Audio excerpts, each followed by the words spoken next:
ತುಂಬಿಕೊಂಡಿದ್ದ drainage ನೀರು ಪೂರಾ ಮೋರಿ ನೀರು ರಿವರ್ಸ್ ಬರ್ತಾ ಇದೆ. ಡ್ರೈನೇಜ್ ನೀರು ಪೂರಾ ರಿವರ್ಸ್ ಬರ್ತಾ ಇರೋ ಕಾರಣಕ್ಕೆ ಇಲ್ಲಿ ತಡೆಗೋಡೆ ಕಟ್ಟಿದ್ದಿರೋದು ಈ ರಾಜಕಾಲುವೆಯಿಂದ ರಿವರ್ಸ್ ಬ್ಯಾಕ್ ವಾಟರ್ ಮನೆಗಳಿಗೆ ಎಲ್ಲ ನುಗ್ತಾ ಇದೆ.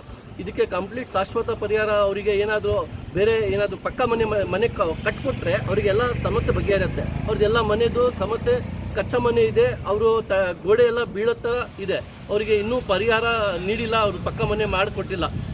ಇಲ್ಲಿ ರಾಜಕಾಲುವೆ ಮೇಲೆ ಒಂದು ನೀರು ಪೈಪ್ಲೈನ್ ಹೋಗಿದೆ, ಕುಡಿಯೋ ನೀರು ಅದು ಡೆಂಗು ಸಮಸ್ಯೆ ಬರೋಕ್ಕೋಸ್ಕರ ಈ ಥರ ನೀರು ನಮ್ಮ ಜನತೆಯವರಿಗೆ ಕೊಟ್ಟರೆ ಇನ್ನೂ ಜಾಸ್ತಿ ಡೆಂಗು ಹೆಚ್ಚಾಗೋದು ಸಮಸ್ಯೆ ಬರಬಹುದು.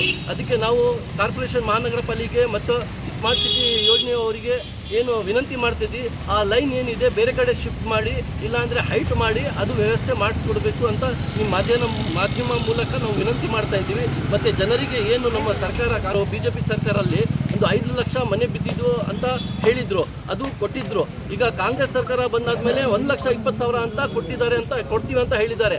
ಆ ಕಂಪ್ಲೀಟ್ ಪರಿಹಾರ ಆಗಲ್ಲ. ಯಾಕಂದರೆ ಒಂದು ಪಾಯ ಫೌಂಡೇಶನ್ ಹಾಕಬೇಕು ಅಂದರೆ 1,20,000 1,50,000 ಆಗುತ್ತೆ. ಈ ಮನೆ ಕಟ್ಟೋಕ್ಕೆ 1,20,000 ಯಾವ ಕಾರಣಕ್ಕೂ ಸಾಲಲ್ಲ. ನಾವು ಕಾಂಗ್ರೆಸ್ ಗೌರ್ಮೆಂಟ್ ಈಗ ಸಿದ್ದರಾಮಯ್ಯ ಅವರಿಗೆ ವಿನಂತಿ ಮಾಡ್ತಾ ಇದ್ದೀವಿ, ಏನಂದರೆ ಏನದು 5 ಲಕ್ಷ ಬಿಡುಗಡೆ ಮುಂದಿನ ಸರ್ಕಾರ ಮಾಡಿದ್ದು, ಈ ಸರ್ಕಾರದಿಂದನೂ 5 ಲಕ್ಷ ಬಿಡುಗಡೆ ಮಾಡಬೇಕು ಅಂತ ವಿನಂತಿ ಮಾಡ್ತೀವಿ. ಮತ್ತು ನೀರು ನುಗ್ಗೋ ಟೈಮಲ್ಲಿ ಏನು ಅವ್ರದ್ದು ವಸ್ತು ಹಾಳಾಗುತ್ತೆ, ಅದಕ್ಕೆ ಒಂದು 10,000 ಅಮೌಂಟ್ ಬಿಡುಗಡೆ ಮಾಡಬೇಕು ಅಂತ ವಿನಂತಿ ಮಾಡ್ತಾ ಇದ್ದೀವಿ. ಮತ್ತು ಅದು ಗೋಡೆ ಏನಾದರೂ ಮನೆಯದು ಏನಾದರೂ ಡ್ಯಾಮೇಜ್ ಆದರೆ ಅವರಿಗೆ ಪರ್ಸೆಂಟೇಜ್ 3 ಲಕ್ಷ 2 ಲಕ್ಷ ಯಾವ ಥರ ಅವರಿಗೆ ಅನುಕೂಲ ಆಗುತ್ತೆ ಆ ಅನುಕೂಲ ಮಾಡಿಕೊಡ್ಬೇಕು ಅಂತ ವಿನಂತಿ ಮಾಡ್ತೀವಿ. ನನ್ನ